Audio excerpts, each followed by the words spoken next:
The Charlotte Ledger Podcast is a member of the Queen City Podcast Network. Welcome to the Charlotte Ledger Podcast. I'm Steve Dunn. To find out more about the Charlotte Ledger, visit thecharlotteledger.com. I'm joined today by Robert FitzPatrick, a Charlottean, community organizer, nationally known expert in pyramid schemes and consumer fraud, and most recently, author of Charlotte, Searching for Soul in a Booming Southern City. Welcome, Robert. Thank you, Steve. Happy to be here. Your book touches on Charlotte's soul, or lack thereof, and the way that it's changed, particularly in the latter part of the 20th century. What is soul in this context? Yes. Clearly, I borrowed a word that has many different meanings. Soul has religious meanings, it has cultural meanings, and so on. I used it to refer to sense of place, social character, identity, or sometimes all the characteristics associated with home, not real estate, but home. And so it's a sense in a city, it's an identity, but it's a very tangible, palpable, and powerful influence in a city and on individual people. I lived in Charlotte most of my life. I felt it, I experienced it, and I occasionally heard people refer to lack of soul in Charlotte. I sort of knew what they were speaking about, but when I sat down to write about it, I discovered, maybe I don't know what it means. And then I wondered why. Sense of place, identity, social character, that's a thing. It's spoken of. Other cities have been written about extensively. I always think of Chicago, where I spent some of my work life, and it's a very strong influence. People speak about it openly there. City of neighborhoods. There's a feistiness in Chicago. There's a history, storied history there. And I realized that's kind of missing in Charlotte. Why is that? Why? And how does it affect people? And that became the driver for the book. And it was a genuine inquiry. As I said, a search. I wanted to go find where is soul, and if it's lacking, why is it lacking? Let's dig into a little bit what it is. Before we dive into Charlotte in particular, just this concept of soul or sense of place. It seems to me like there are a few ways that you might look at it. One might be a sort of a city's collective identity. So, for example, a college town like Chapel Hill has an identity that is intimately related to a university that kind of looms large over everything that's going on there. Or it could be something about the specialty of that place. Nashville is a music town. New Orleans is a music town. In Philadelphia, they eat cheesesteaks. There could be culinary aspects or creative aspects of a collective identity that is a source of pride for a group of people. And I hear a lot from people that Charlotte lacks that, like, if there is anything, it's maybe auto racing. That's about as close as we've got to something that outsiders recognize about Charlotte. And I wonder how you think about that. Is that getting around this idea of a sense of, but there's another aspect, which is the people's passion about their home, the people's involvement in and their own sense of pride in place. It was an elusive concept for me as I was reading your book, and I wonder if I'm getting anywhere in the zone of absolutely. You're right at it. And the fact that it is elusive in Charlotte speaks to the book itself. I said home. So what I discovered is that it's a natural. Soul is a natural, let's say, aspect of living in a city. Of course, it doesn't have to be in a city, but I think the conversation here is about city life. So soul should be a natural thing because it is natural to humans to identify with where they are from, to take something from where you reside, and maybe where you were born or where you've lived longer term. It's natural because to not have it would mean who's taking care of where you live? And that's what I discovered, is that some people told me when I began, you're talking about an anachronistic idea. It's over. People don't identify with hometown anymore. Home is where you work. Social mobility has destroyed home, and so on. But as you dig deeper, you say that cannot be, because if no one's taking care of where they live, who is? So it would contribute to your own destruction to not take and not have an innate interest in protecting, preserving, and improving where you are. Well, one of the examples that you gave of a moment in Charlotte when its trajectory in terms of its sense of place was altered was the destruction of the Brooklyn neighborhood. What happened there, and what do you think have been the consequences of it? Yes, we're going back to about 1960, which is sort of where my book begins. Charlotte begins with urban renewal. And Brooklyn was a large, vibrant African-American community in the Jim Crow era. So the fact that it was obliterated, forcefully obliterated, there was no negotiation about that. The government used eminent domain, and they used the federal money from urban renewal and so the area was designated as blighted, slum, and all residents, businesses, churches, and so on were completely disregarded. They were not worthy of continuing existence. What kind of purpose, what kind of point of view or perspective would lead a city to do that? There was an element of race, no question about that. The force behind urban renewal was economic, it was financial. And there was a vision among the planners for a whole new city, a whole new way. So therefore, it meant that all tradition, all history, and all recollection, memory of the city, not just of the people in Brooklyn, but of everyone, was being swept away.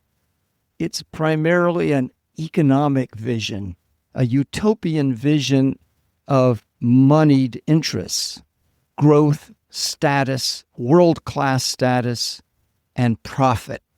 Aggregating, bringing in more people, more money into the city was their vision of a utopia. The first people to really feel that, of what that means, were the residents of Brooklyn. Forced out, churches obliterated, and so on. But that was just the first round. After that, it moved into the entire, what was then called downtown, also declared blighted. And so all the history of what was in the center city, and I'm old enough to remember when it was a vibrant place that people identified with, it was a unifying point, which center cities are supposed to be. It's supposed to be the heart of a city. It was wiped out, destroyed, bulldozed. Well, and as we talk about what is lost, you've got physical buildings that have a certain character that is a touchstone to the past. You've got a group of people who are integral to the life of the city, who are a part of the city, who are forcibly removed and sort of become invisible in that way. But it seems like there's more to it than that. There's also this sense of commitment to place, that in the elimination of certain interests in favor of others. And what you zero in on is commercial interests and the idea of making money. Is that something that you think is unique to Charlotte, or is this sort of an aspect of modernity that we see in other places as well? I do think, and this is why I felt the book was entitled Charlotte was a worthy title to focus on Charlotte. I do think, and I tried to document this, that Charlotte is special this way. I'm not alone in this. The first person to really say Charlotte is something special was W.J. Cash, Wilbur J. Cash, the author of The Mind of the South, which is now regarded as a masterpiece. He referred to Charlotte in religious terms. He said the source of Charlotte's commercial obsession is religious, that it is Calvinism gone wild. Making money was doing God's work. It was putting you in God's grace. And conversely, not making money is kind of the devil's work. This creates an entire world outlook, a framework on which eventually city policy. There isn't a thing that happens in Charlotte that isn't tied to economic development in some way. Even it's almost as though the benefits to the lives of human beings is an ancillary consideration compared to economic development. It sounds like a key part of your thesis is that it's the fixation on making money and economic development that's the tail wagging the dog here, whereas the people who live here, there's an essential aspect of their quality of life that's being overlooked or lost. Yes, it permeates. So it's pervasive. It touches, you can't escape it. It's everywhere in Charlotte. Who do you blame for this? I don't think the people of Charlotte are different from other people, except that if you live in Charlotte, you are subjected to this messaging constantly. And it becomes a perspective, a filter through which everything is. And aren't the people responsible in some sense? I mean, because you do point out in the book examples of success in preserving place, and yes. Freedom Park is central, I think, in your regard. So it can be done. Yes. These forces that you're describing can be beaten back, but if we just haven't done it or haven't done enough of it, then I wonder if there's something about us and about who comes here, because this is a city that is drawing in people from other places. I think in Charlotte, that one of the costs of this commercial ideology here is that you are gaslit to believe that your point of view, if it in any way varies from the official view, that whatever is commercially good is inherently good, you are gaslit to think that's an invalid view.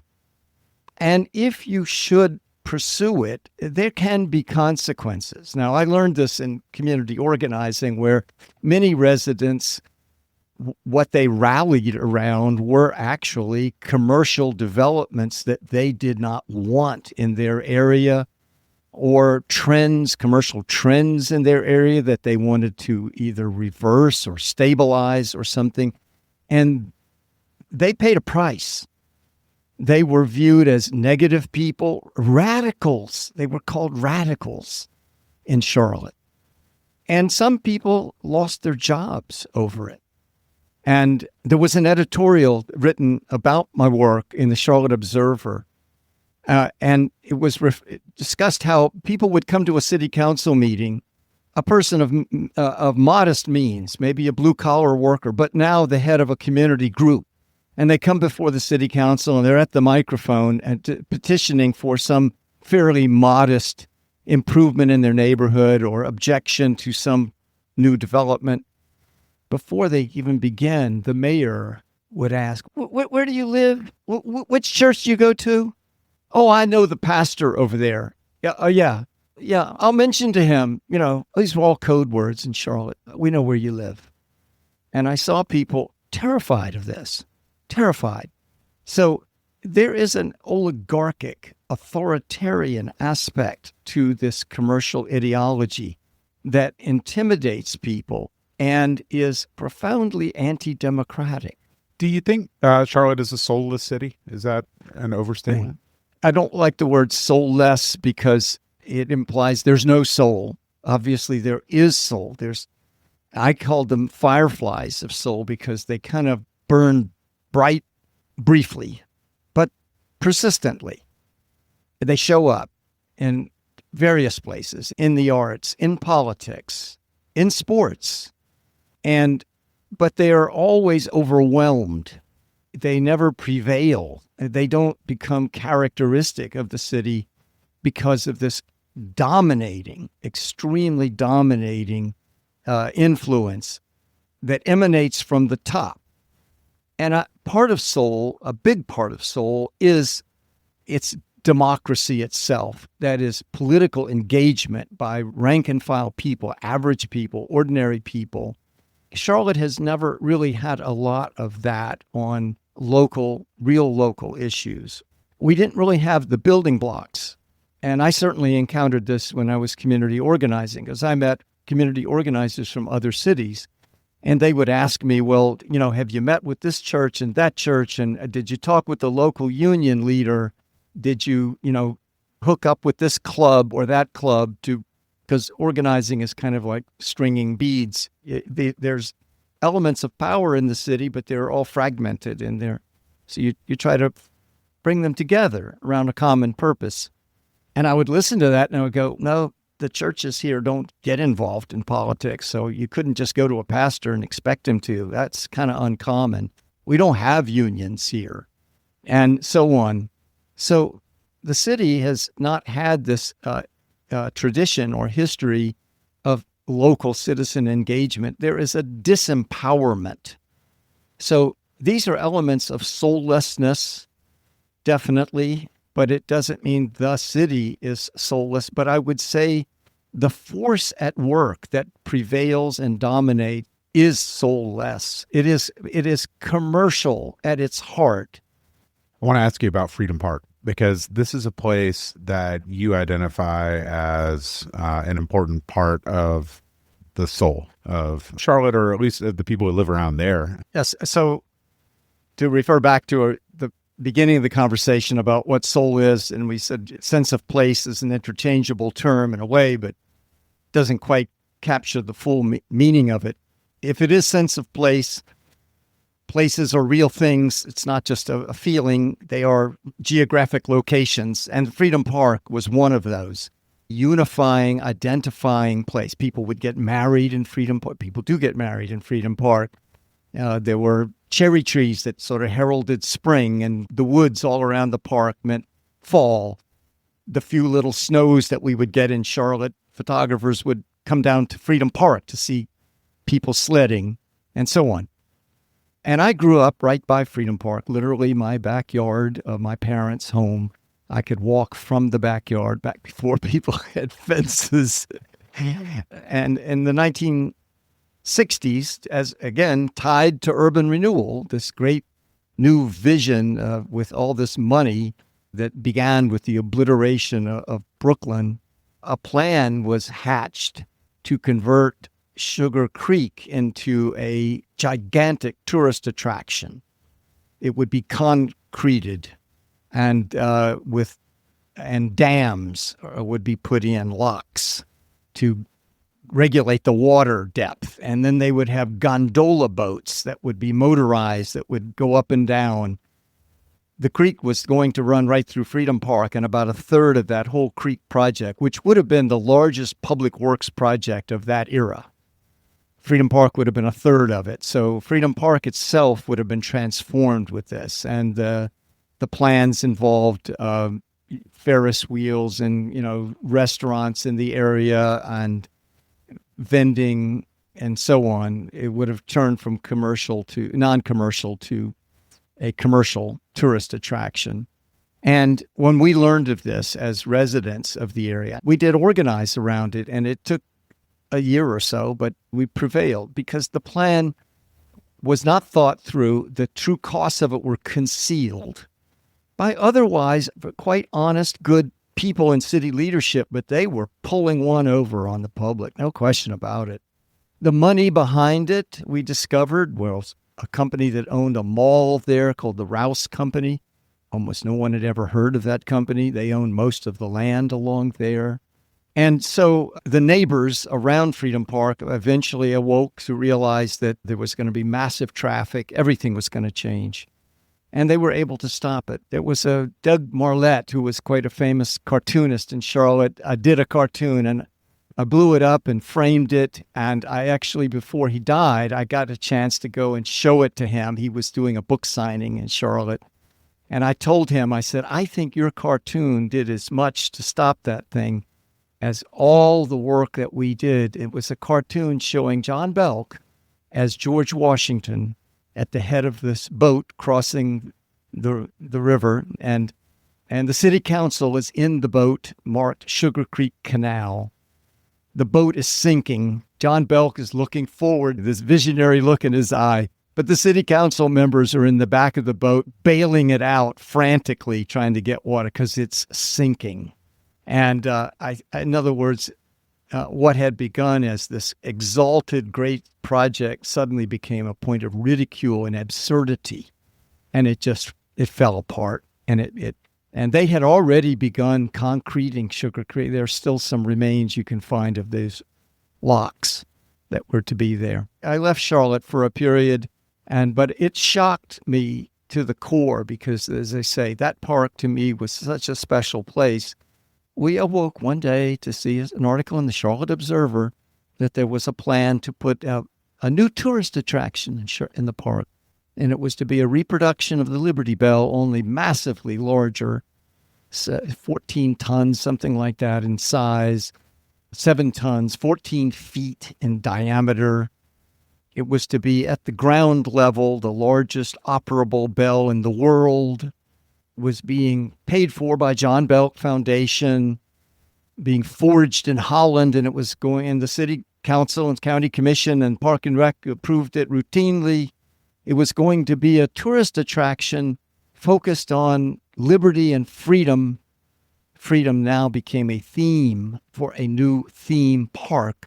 And as we had to mobilize the neighborhoods and others in Charlotte against this to show that this was a complete abuse of Freedom Park. And you beat it back. It didn't happen. It didn't happen. There is no Freedom Bell, and there is no Sugar Creek Canal. There was a bell. It was built. It did get built, but it was put over at the History Museum, and very few people have probably ever seen it. But it's these are examples, and this history is explicated in your book of how the people stood up. At least in those instances, to this impulse. That's one of the fireflies of soul that I was describing, is that when, opportunity comes along and events coalesce, somehow soul will show up in Charlotte. But it's always a fight. It's always an anomalous sort of thing. And it has to overcome a negative tone. You're against something, and you're not applauded for it ever. And if you succeed, it will be erased from history. Well, you wrote this book, and this stuff is important to you. You put a lot of effort into this, and because it has meaning. And so I wonder if all the listeners of the Charlotte Ledger podcast and a lot of the residents of Charlotte read this book and heed your words, then what are they going to do? And what are the consequences going to be? Like, what do you see what's a happy future for Charlotte? Yeah. I think one reason is that I had felt this myself as a resident of Charlotte.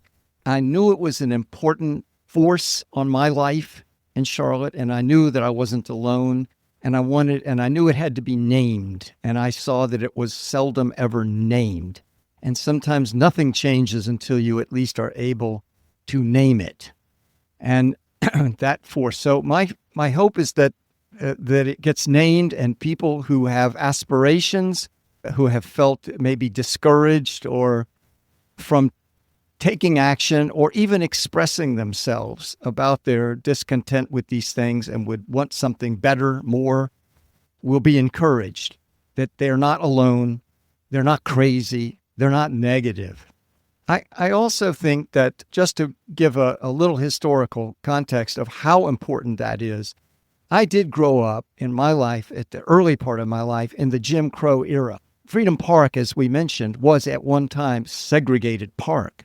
And as a little kid, I went down there in the mornings, and there would be some black kids there fishing, like I would be down there fishing.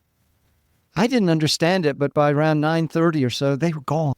Nobody explained to me what in the heck was going on. The whole town was apartheid. The whole city was apartheid, and it permeated everything. everything, including your own vision of yourself, your mind, everything was shaped by the Jim Crow ideology. And yet, we were all malformed by it, let's say, but it was never acknowledged. You didn't dare acknowledge it, white or black. If you did, there were bad consequences. So I think a prevailing ideology in a city is an important force in the city, and it deserves to be examined and acknowledged. And the commercial influence is no exception, and it's the prevailing one now. Jim Crow is gone, but this prevailing commercial influence is right there. I also think there's a certain folly in it, this commercial obsession. We used to see this all the time, this obsession with downtown development to the expense of the suburbs, to neighborhoods, to all other city elements were secondary to downtown. We were all supposed to be so happy about downtown, even though most of us never ever went there anymore. There's nothing to buy there anymore. All the buildings we used to know were gone. And we have now invested our city in the skyscrapers, which, not to be revealing a secret, some of them are half empty right now. Remote work, AI, and blockchain, as I describe in the book, are making these things into dinosaurs, which is going to affect our tax base.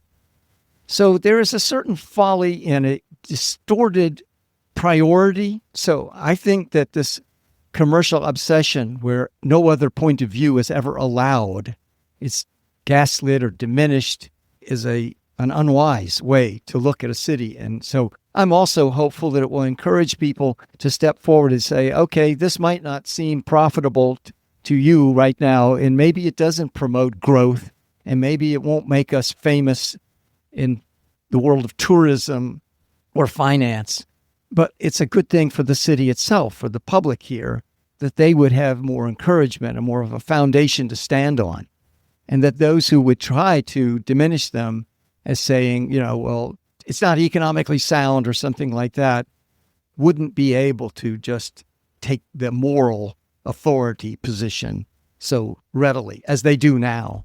I think that's a good place to leave it. The book is Charlotte, Searching for Soul in a Booming Southern City. The author is Robert FitzPatrick. Thank you for being with me on the Charlotte Ledger podcast. Thank you, Steve. That's it for today.